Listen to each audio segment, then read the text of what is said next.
Seja no código que a gente escreve ou na cultura das empresas de tecnologia, o mundo digital foi construído em cima de um idioma principal, o inglês. Ele funciona como a língua universal que conecta desenvolvedores, empresas e inovações no mundo inteiro. Mas como é que isso aconteceu? Por que justo uma língua virou, digamos assim, o sistema operacional padrão de uma indústria inteira, uma indústria global?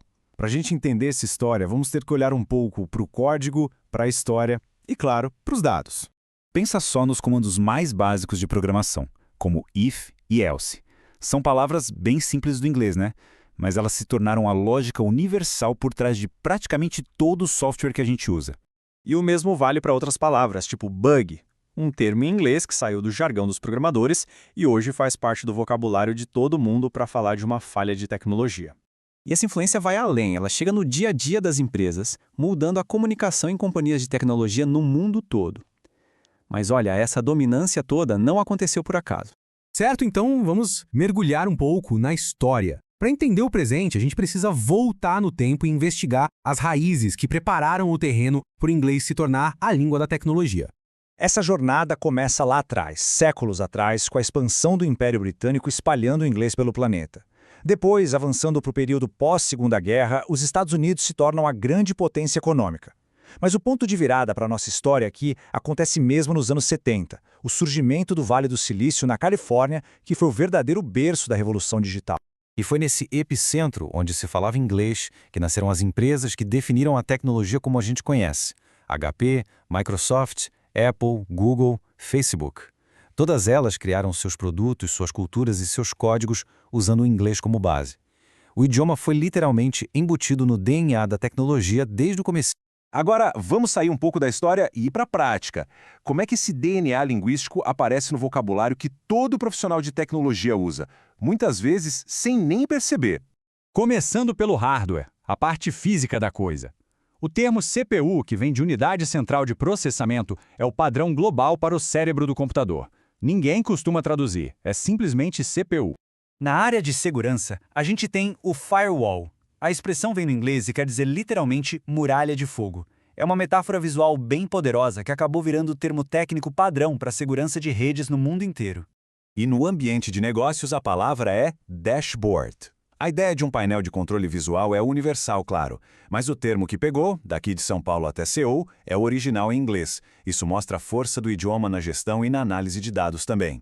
E esse aqui é um exemplo perfeito de um termo que não tem uma tradução direta que funcione tão bem. Rollback, que é o ato de reverter um sistema, é uma palavra que precisa ser entendida em inglês. Se a gente falar reversão, não passa exatamente o mesmo significado técnico imediato para um profissional da área, sabe? Mas, ok, além da história e do vocabulário, qual é o impacto real disso hoje em dia? Agora vem uma parte bem interessante, que é ver o que os dados de uma pesquisa com profissionais e estudantes de TI têm a nos dizer. A primeira pergunta que os dados ajudam a responder é: o inglês é realmente importante para conseguir um emprego em TI? E a resposta, como dá para ver pelo peso que o idioma tem nos processos de contratação, é um sonoro sim. O número é impressionante.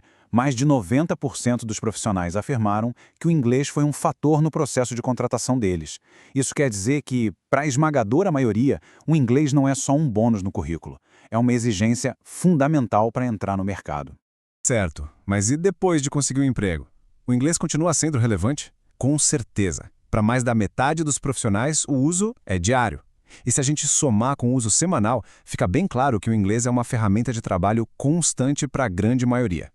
Mas onde exatamente o inglês é mais usado? A resposta é clara: na leitura de documentos técnicos. Isso é uma necessidade para quase 97% dos profissionais.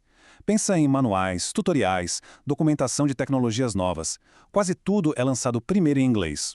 O domínio da leitura técnica, então, não é opcional. É uma ferramenta de sobrevivência profissional.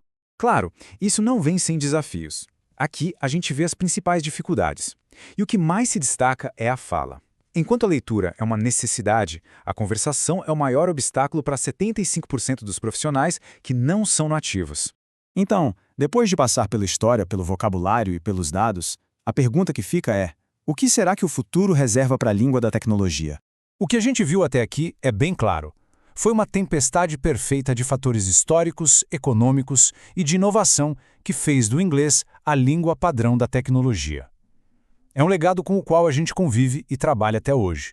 Mas o cenário tecnológico está sempre mudando. E a nova variável nesse jogo são as ferramentas de inteligência artificial, que estão dominando a tradução em tempo real com uma precisão que a gente nunca tinha visto antes. E isso nos leva à questão final. À medida que a inteligência artificial continua quebrando as barreiras do idioma, será que a gente ainda vai precisar falar a língua nativa da tecnologia? Ou será que a próxima geração de inovadores vai poder construir o futuro em qualquer idioma? Fica aí uma pergunta para a gente refletir.